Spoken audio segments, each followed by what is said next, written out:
¿Hay distintos tipos de angustia?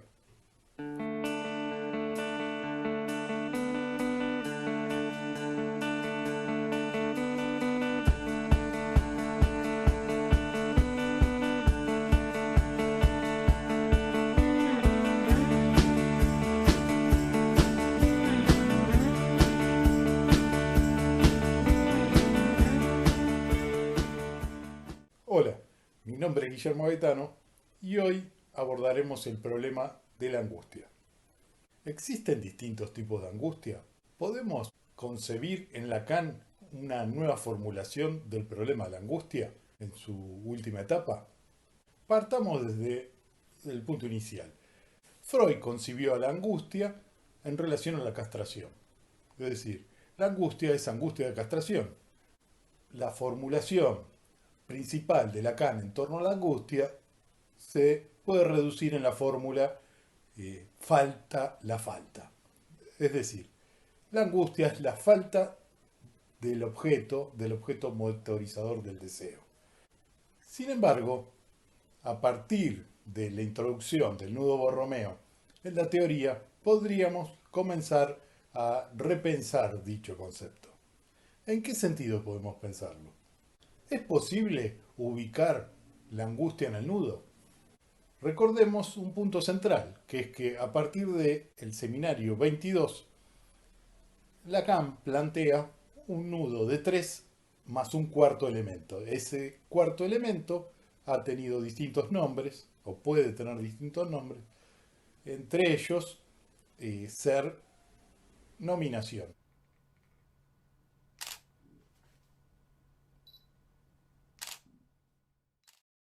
Al ser nominación, recordemos que Lacan caracterizó a las nominaciones como la inhibición, síntoma y angustia.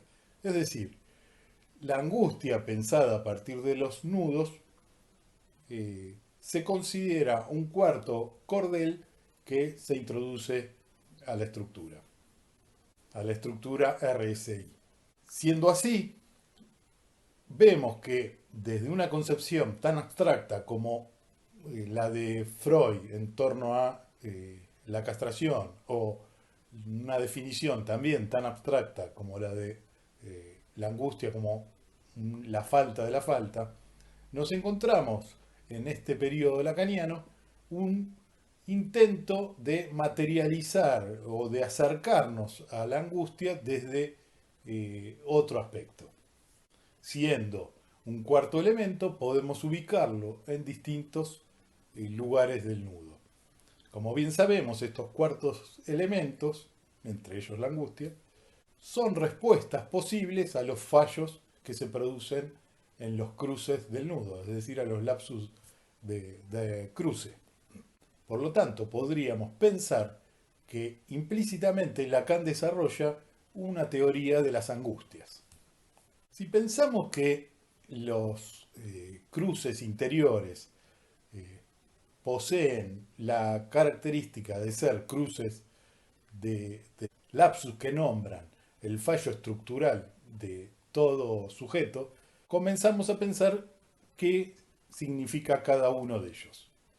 Hemos visto en videos anteriores cómo el cruce 1 ubicamos el falo, cómo en el cruce 2 ubicamos la realidad y cómo en el cruce 3 ubicamos la función padre. Cada uno de estos cruces tiende a complementarse con el espacio de goce contrapuesto para generar y equilibrar el nudo en torno al objeto A.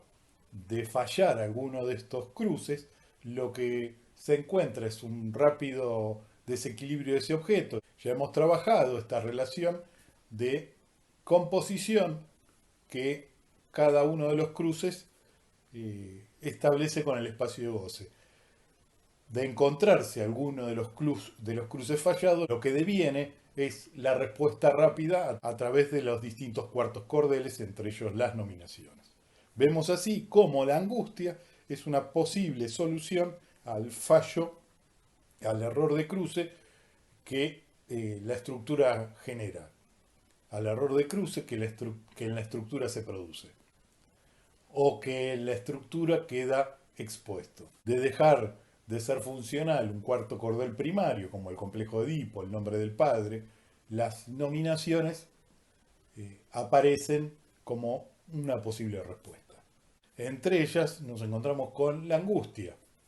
La angustia la hemos graficado como la exposición del fallo.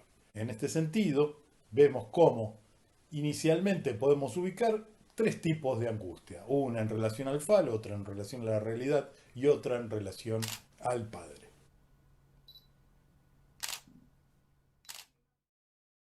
Concebimos que cada uno de los tipos de neurosis puede ser expresada a través de ese fallo, de uno de los fallos. Lo que debemos considerar es el elemento regidor de cada una de ellas. Siendo así, nos encontramos con la histeria, donde el elemento falo es el que guía la complejidad del tipo de neurosis, el elemento, el padre, es el que se establece como regidor de la complejidad de las neurosis obsesivas y el elemento de realidad en torno a las fobias. Así, la angustia es una de las respuestas que podrá tener la, la histeria a su fallo en torno al falo, en torno al elemento puesto en cuestión por el fallo de cruce. ¿Qué quiere decir esto en términos narrativos? Básicamente nos encontramos con la histeria que se pregunta sobre el objeto de deseo. En realidad, al preguntarse sobre el deseo, lo hace justamente porque ese elemento es el que está fallando en la estructura. La histeria se pregunta qué desea el otro, qué desea el propio sujeto, si lo que desea el otro es lo mismo que desea uno, si el otro desea tal cuestión, uno debería desear eso. Nos encontramos con toda una gama de posibilidades en torno al el objeto de deseo y al deseo en sí mismo, fundamentalmente por el fallo de estructura en torno a ese cruce en particular. La angustia, entonces, tendrá que ver con una posible forma nominativa de contener y de volver y dar los primeros pasos para recomponer la estructura del objeto y del goce contrapuesto, el goce fálico. Y nos vamos al cruce 3, como lo hemos llamado, nos encontramos con el elemento padre que funciona como regulador del goce del otro, del espacio del goce del otro. Al fallar ese cruce, lo que falla es la composición del objeto, la configuración del objeto y la configuración del goce del otro. La respuesta obsesiva tiende a preguntarse por el padre, a generar respuestas en torno a ese punto. Todo tipo de respuestas en torno a qué desea el otro en términos de mandato es la traducción posible que hace la neurosis obsesiva.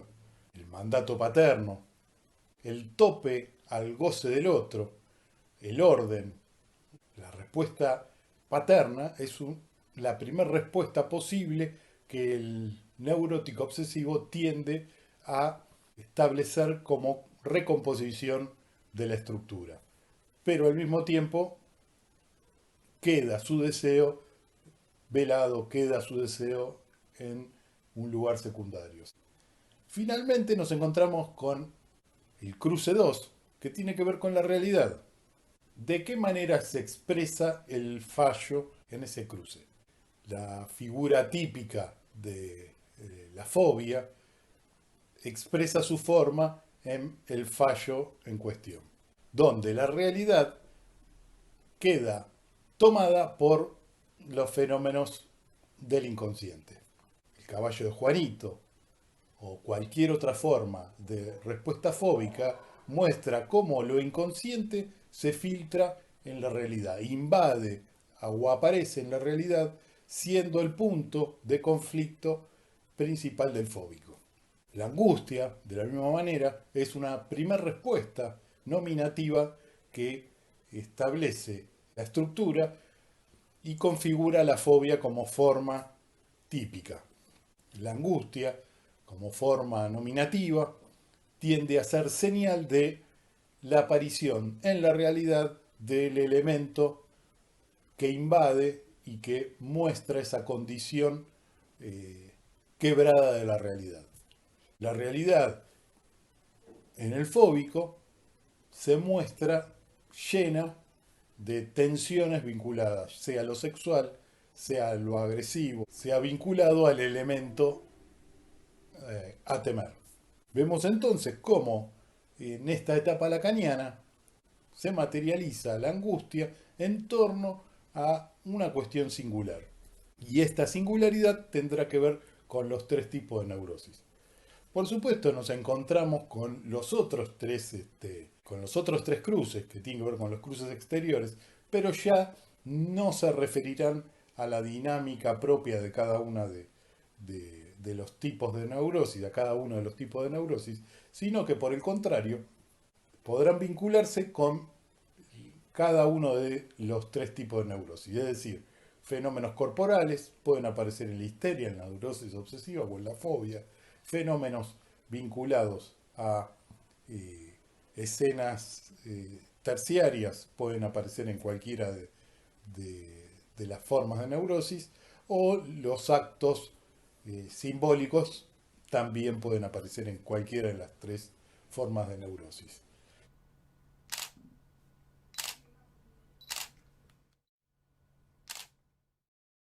Siendo la aparición de nominaciones en esos cruces, en esos fallos, posibles de resolución definitiva, a diferencia de los lapsus de estructura o estructurales que se relacionan con el centro del nudo. Bueno, esperando que te haya gustado este acercamiento al problema de la angustia en esta última etapa lacaniana, damos por concluido el video. Si te gustó, dale like, suscríbete y compartilo. Nos vemos la próxima.